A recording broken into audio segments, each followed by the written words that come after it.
Well, for most of us, that's just a fantasy.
Enter a young man named Lambert Simnel around 1486.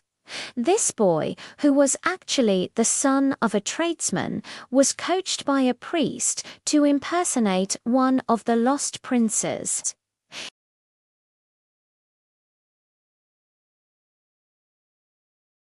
But hearing rumours that the Earl of Warwick, another potential claimant to the throne, had died, they switched gears.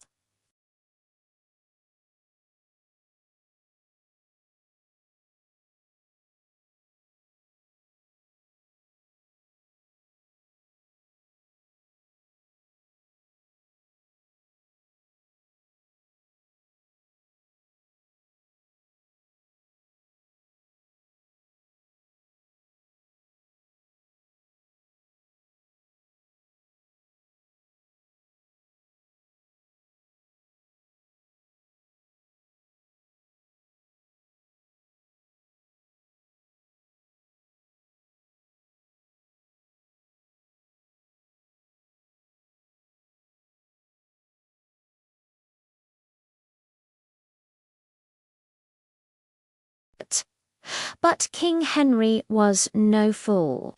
He paraded the real Earl of Warwick through the streets of London to expose the fraud.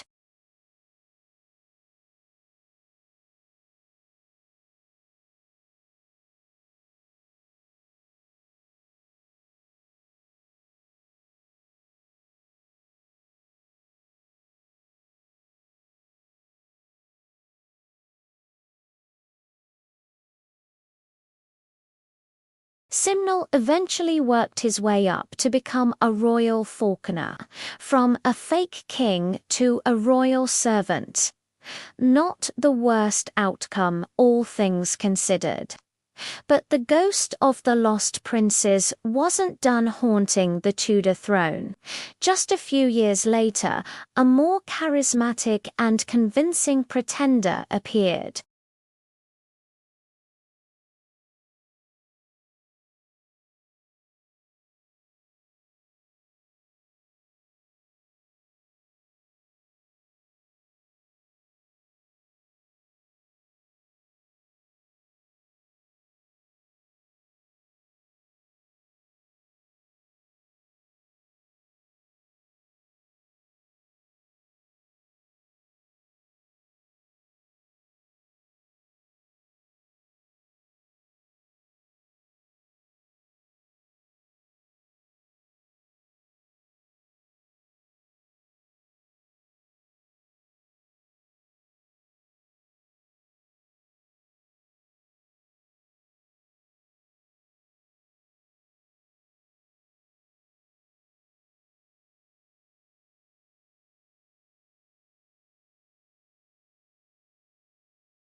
There, he allegedly conspired with the real Earl of Warwick, the same one Lambert Simnel had impersonated.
The cardinal, believing he was winning the Queen's secret favor, agreed to purchase the necklace on her behalf.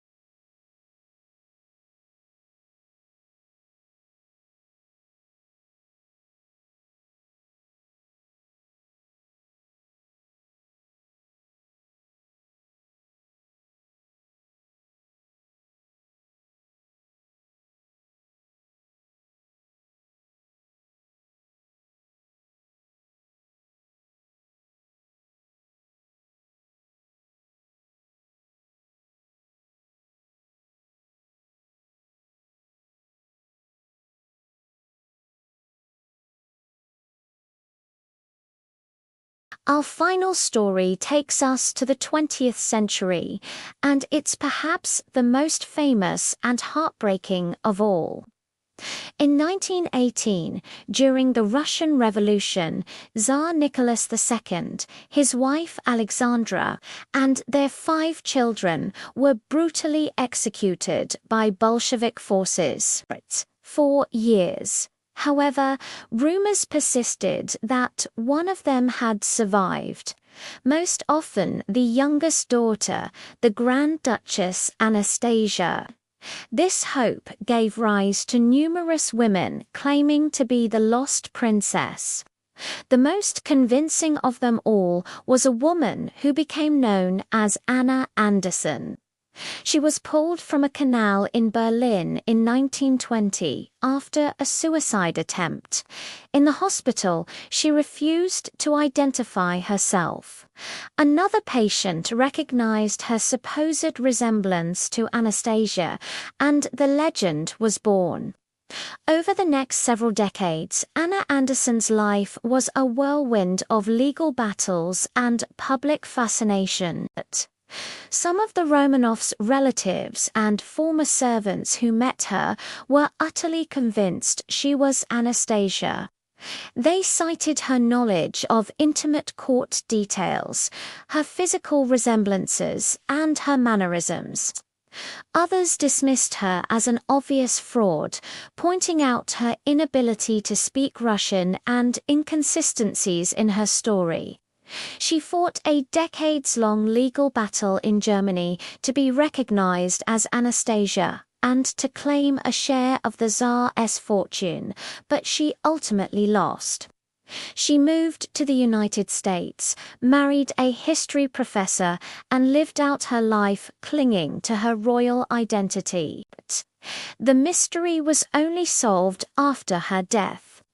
In the 1990s, the remains of the Romanov family were discovered and identified through DNA testing. After Anna Anderson died, a DNA sample was tested against the Romanovs. The result was definitive. She was not related to them at all. Further research proved she was actually a Polish factory worker named Franciszka Szankowska, who had a history of mental illness and had disappeared around the same time Anna Anderson appeared.